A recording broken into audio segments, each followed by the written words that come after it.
Shalom, shalom, peace, peace, everyone. This is Jadiel coming from the Fourth Angels Learning Center. And today I want to thank you guys for joining our class. Our class is going to be a quick Q&A class off of two questions that we received online. So we're going to be answering those questions thoroughly, as well as directing you to where you can find a full video on those breakdowns. So we have two questions that came up online that I want to start answering these questions in a video form live so that way everybody can see the answer to the question as well as leave their following questions in the chat as well. So we're going to be starting with one question in particular is pertaining to the lineage of Messiah. So it's pertaining to the lineage of Messiah. And the question is, give me 1 second.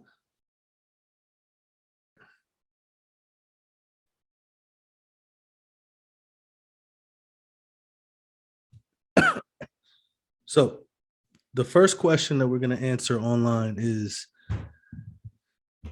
how could Yahushua, be the son of David if his mother is from the tribe of Levi and did not have sex with Joseph, who is the descendant of David? So again, let me say it again. How could Yahushua be the son of David if his mother is from the tribe of Levi? And of course, David is from the tribe of Judah. And his mother never had intercourse with Joseph, which is from the tribe of David. So the first way I want to answer this question is basically by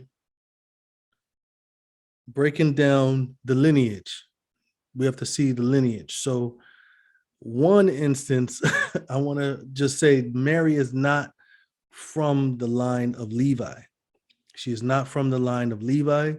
She is from the line of David. Now, the bloodline goes through the children of David. I think there's these two differences that occur, or these two ways of thinking that happens. Sometimes we get confused on the name living on. If you're a man, then you don't just carry the bloodline, you also carry the name of the family. So your children and your wife and your lineage or your family would bear your name. Like my children are the sons of Jadiel, so they will bear my name. My sons will bear my name. If my daughters see it fit for them to get married, they would then take on the name of their husband and they would bear children for their husbands, carrying their husband's name. So even though they have the same bloodline, they'll be carrying the name of their husband. But the bloodline, of course, will be a mixture or whatever. So Mary is not from the tribe of Levi. We're going to show that Mary is from the line of David. So we're going to start with looking at, let me share my screen. We're going to start with looking at the genealogies. The first genealogies, I believe, is in Matthew. Is it Matthew 1? Yes. All right. So let's check out this genealogy here. Let's go down. Starts with the Messiah being the son of David, right? You see it right there. Son of Abraham. And then it starts at Abraham and goes down the lineage. So we have Abraham, Isaac, and Jacob. I'm going to skip down to where David is, right? So it says Jesse begat David. And it says here, David begat Solomon, of her that had been the wife of Uriah. So Solomon is the son of David, in which, as if we scroll down, will bring us all the way down to Jacob begat Joseph. So Joseph, the husband of Mary, of whom was born Yahushua, who is called the Messiah. So it's talking about of Mary, Yahushua was born, but it doesn't say Joseph begot Yahushua. So that's just clear there. But it says here that Jacob is Joseph's father, and then Joseph is the husband of Mary, who bore Yahushua, the Messiah. So Jacob is the father of Joseph, but up here, Solomon is the son of David, in which his lineage brought all the way down to Joseph. Let's go to, I believe the second one is in Luke chapter 3. Luke chapter 3, let's look at this. Let's look at the lineage. So we see Joseph's lineage. His father's name is Jacob, and he comes from Solomon, the son of David. Let's look at this genealogy here. So it begins here at Yahushua. It says Yahushua began about 30 years of age. And then it says, being as was supposed the son of Joseph, the son of Heli or Eli, right? I want to show you what this means here. Being as supposed. Let's look at what this means.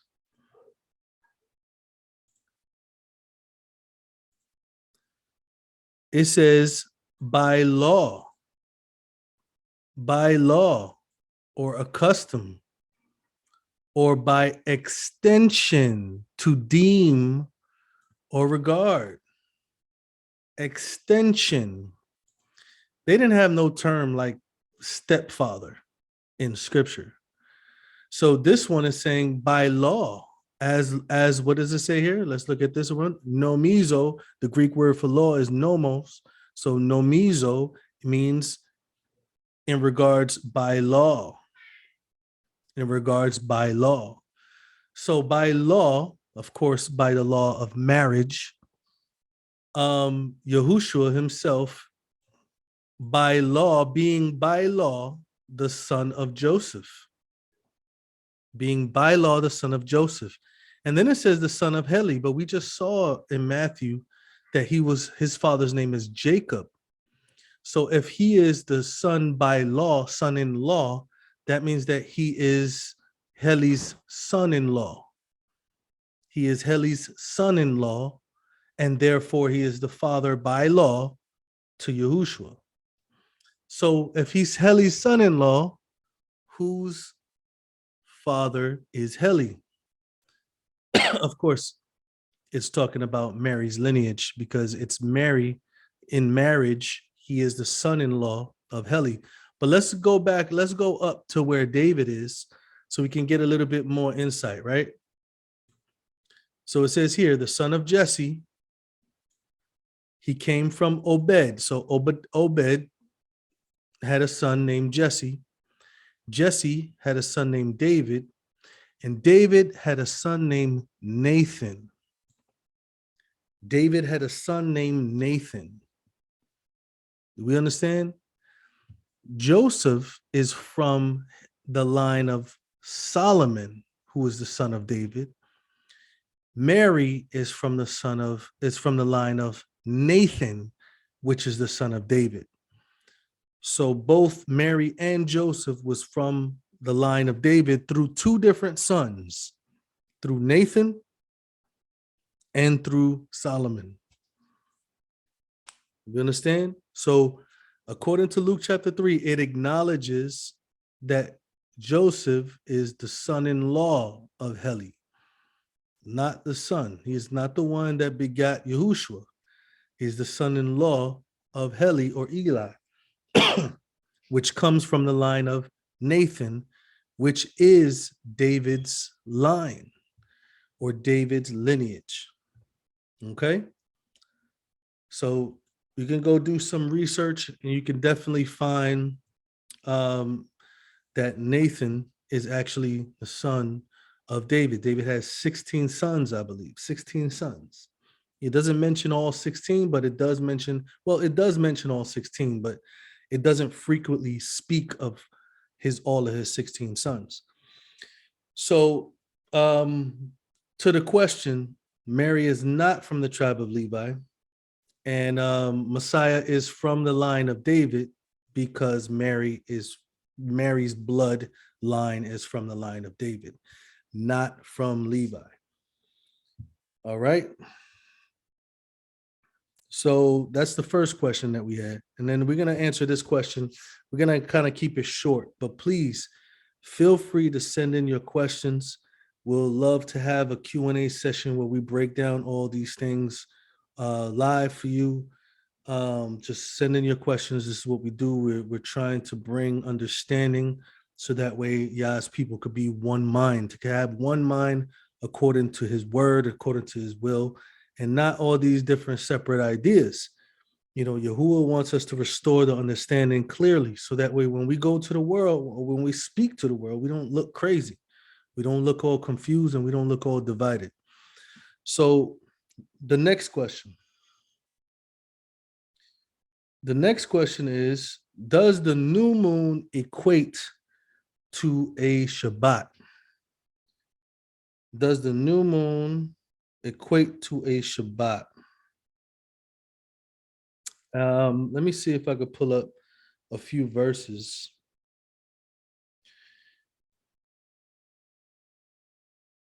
Now, this question usually comes because I believe there's a verse. Where is it? I think it's in Amos. So there's a verse in Amos. Let me share my screen so we could look at the scriptures together. So there's a verse in Amos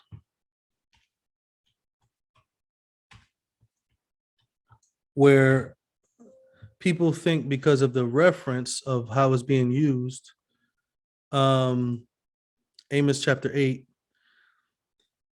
that it seems to be saying that they're both the same and that they're both treated the same way. Now, I do believe new moon is definitely a special day. New moon is the beginning of the month. It is the reset of the month. It is not, it is to be a special acknowledgement for Yahuwah. It's not necessarily a special day, but it is a time to acknowledge Yahuwah. It's kind of like they had special times during every day, right? So they had special times. Let me go see if I could pull out some. In Exodus 29, Yahuwah established certain times that they were supposed to meet, right? Let me see. So he says that they're supposed to do something, 2 lambs continually. He says, now this is that which you shall offer on the altar, 2 lambs of the first year, day by day continually. 1 lamb you shall offer in the morning, and the other lamb you shall offer in the evening. During these time periods, they also burnt incense in the morning, and they also burnt incense in the evening. We know that Zechariah, the son of John the Baptist, when he went in to burn the incense, I believe it was the evening. Let's take a look just to make sure.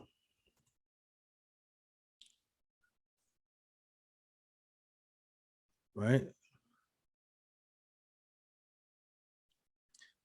So it says, according to his custom as a priest's office, his lot was to burn the incense when he went into the temple.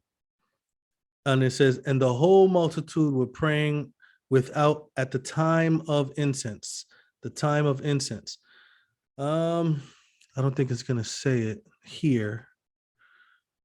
But anyway, when they offered the morning sacrifice and the evening sacrifice, it was the same time that they offered the incense to Yahuwah. And as they offered incense to Yahuwah, it was also referred to as the hour of prayer during the morning or the evening sacrifice. All right. You could do research and look that up. So back to Amos.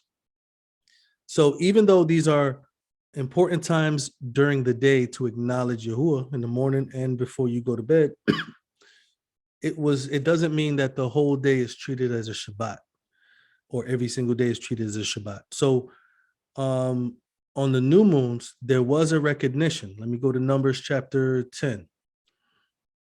So Numbers chapter 10, it says, make you 2 trumpets of silver, of a whole piece shall you make them. that you may use them for the calling of assembly and for the journeying of the camps. And it says, they shall blow with them. All the assembly shall assemble themselves to you at the door of the tabernacle of congregation. So there's this moment of worship, or this moment of approaching Yahuwah, right? And as it goes on, it gives you a little bit more descriptions right here in verse 10. It says, also in the day of your gladness, usually when they have victories over their enemies and different things like that, harvest time and different things like that. It says, in your solemn days, this is referring to the feast days, the times of solemnity. And then it says, in the beginning of your months. So you also blew the trumpet in the beginning of your months, as well as in your feast days, but also as well as in the times that you won battles and you're praising Yah and you're giving your thank offerings and peace offerings to Yahuwah. So it says, you shall blow the trumpets over your burnt offerings and over your sacrifices of peace offerings, that they may be for you a memorial before your Elohim. I am Yahuwah, your Elohim. So you see, the day of your gladness, the trumpets were supposed to blow. Your solemn days, the feast days, trumpets are supposed to blow. In the beginning of your months, on the new moons, the trumpet is supposed to blow, so you can approach Yahuwah in worship and things like that. This doesn't mean that on the day of your gladness, the whole day was kept as a Shabbat. Nor does it mean in the solemn days, every single day was kept as a Shabbat. When you look at the Feast of Unleavened Bread, the first and the last day were holy gatherings, but they offered sacrifices every single day, as well as had morning and evening hour of prayer and worship. So they did blow their trumpets whenever they offered burnt offerings during the morning and evening. They blew the trumpets so that way the people can come and worship Yahuwah. This also happened on the new moons. That does not mean that the new moons was counted as Shabbats. Let's go back to the verse that kind of confuses everybody, Amos, right? Amos chapter 8. It says, when will the new moon be gone? And it's pretty crazy how we'll use a statement that somebody makes to indicate a command from Yah, rather than looking for it in the books called the Torah or the instructions. If Yahuwah was going to give instructions, he of course would use the prophets as well. But where would the prophets get it from? The prophets would get it from the instructions, the Torah. So it says, when will the new moon be gone, that we may sell corn? And the Shabbat, that we may set forth wheat. Make the ephah small and the shekel great, and falsifying balance of deceit. So they said that the people wanted the new moon to be gone so they could go sell corn. Why? Because when they blew the trumpet to acknowledge Yahuwah on the renewing of the month, they were not able to sell at that moment. They had to meet Yahuwah at the door of the tabernacle of congregation. During the Shabbat, it mentions that they will set forth wheat, but they also could not sell on the Shabbat either. But it's separating these things. They're waiting to go and plant and work so they can emphasize on gaining more product to sell. They were losing sight of what Yahuwah wanted them to focus on. This is not indicating at all anywhere anything about the timing of the Shabbat or of the timing of the new moon. Is when the new moon happens that they wanted it to hurry up so that way they can go on with their buying and selling. When the trumpet blows on the new moon, usually at evening, they would approach the congregation of the congregation, the tabernacle of congregation, to meet Yahuwah at the door to worship. They will offer burnt offerings as well as prayer and incense unto Yahuwah in worship. This is what was not a divided moment. When this happened, everything shut down. It doesn't mean that everything was a Sabbath for the whole day. It just means that when the trumpet blew, everything shut down. But these people did not want it to shut down. When the Shabbat came, of course, we know everything shuts down for the whole day, but they did not want to stop working in order to gain. So just using this instance, we're going to look at a few instances in which Israel I believe they still, according to Numbers chapter 10, I believe they still blew the trumpet on the new moons. I believe they still offer burnt offerings. I believe that they still had the morning and evening sacrifice. And it was still a special day. It doesn't mean that it was a Shabbat. So look at this. Numbers chapter 1, looking at verse 1. We're going to start at verse 1 and read down to verse 4. It says, Yahuwah spake unto Moses in the wilderness of Sinai in the tabernacle of congregation. This is where they mostly met. It says, on the first day of the second month in the second year. That means that they've been keeping new moons since the first of the month of the first year, for a whole year. Okay? Because Exodus chapter 12, Yahuwah gives them indication, right? It says, shall be the beginning of months. It shall be the first of the month of the year to you. So when we get to Numbers chapter 1, this is the second year. This is the second month, first day of the second month. So it is the beginning of months. It is the new moon of the second month in the second year. Look at what he's saying. Take ye the sum of all the congregation of Israel, after their families, by the house of their fathers, with a number of their names, every male by their polls. Every 20-year-old and upward, all that are able to walk to war of Israel, you and Aaron shall number all them armies. So what are they doing? They're taking a census on the new moon day. They're taking a census on the day of the new moon. And what they're doing is they're counting every single child that's old enough to go to the army.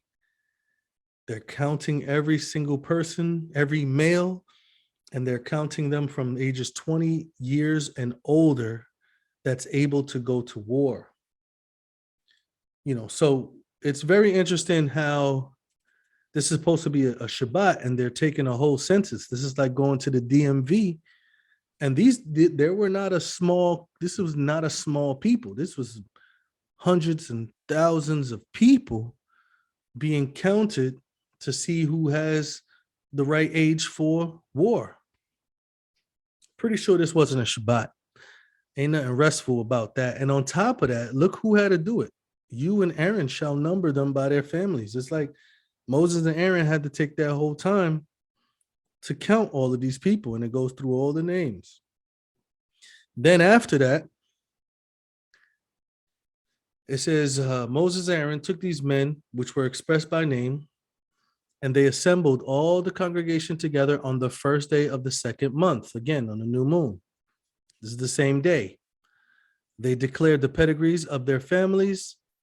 And what it says, number the names from 20 years and older. So they did it with each tribe, 12 tribes, through thousands of people. And, it goes through all the names right here. Then they exempted all the Levites. But then it says, but you shall appoint the Levites over the tabernacle of testimony. It was like orientation for them. So that way they needed to learn their service. And all of the vessels and over all the things that belong to it, they shall bear the tabernacle and all the vessels thereof, and they shall minister to it and shall encamp around it, around the tabernacle. So they would have to basically set up their tents surrounding the tabernacle so they can maintain the service of the tabernacle. This is all that was done on the first day. I would not tell nobody go to the DMV, go take a census on a Shabbat. You understand? On a day of rest. But let's look at a few more examples. Let's look at Exodus chapter 40.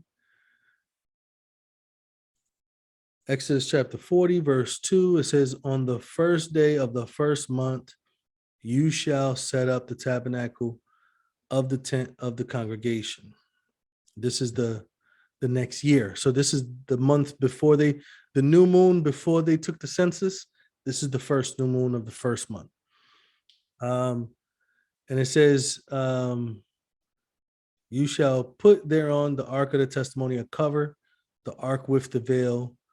You shall bring in the table, set in order. So listen to what it's saying.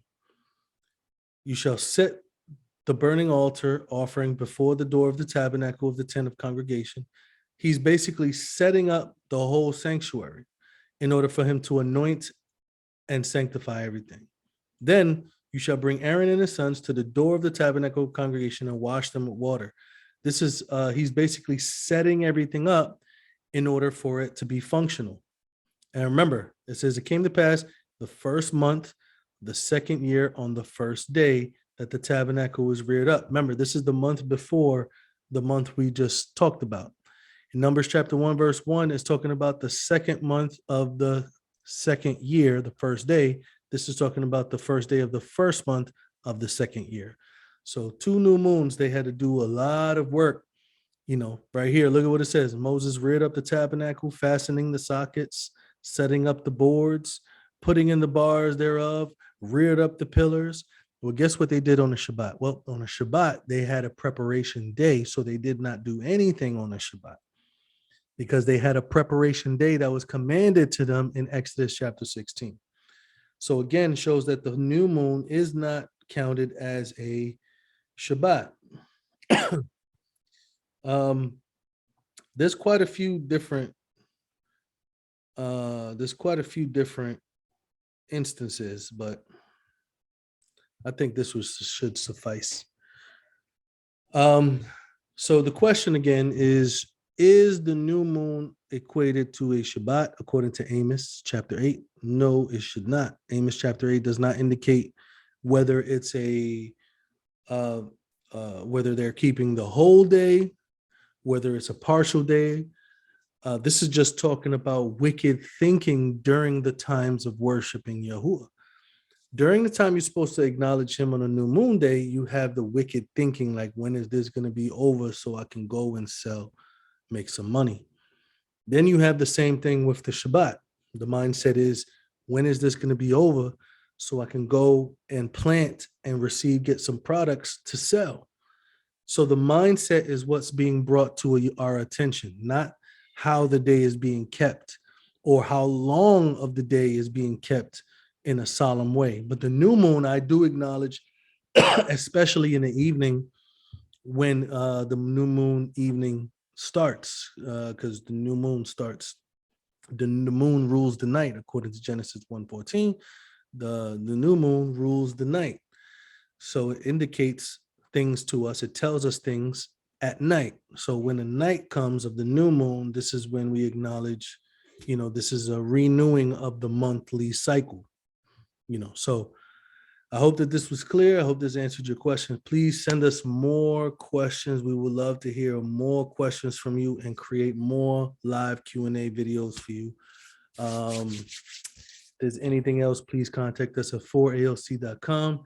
We look forward to hearing from you guys. Shalom.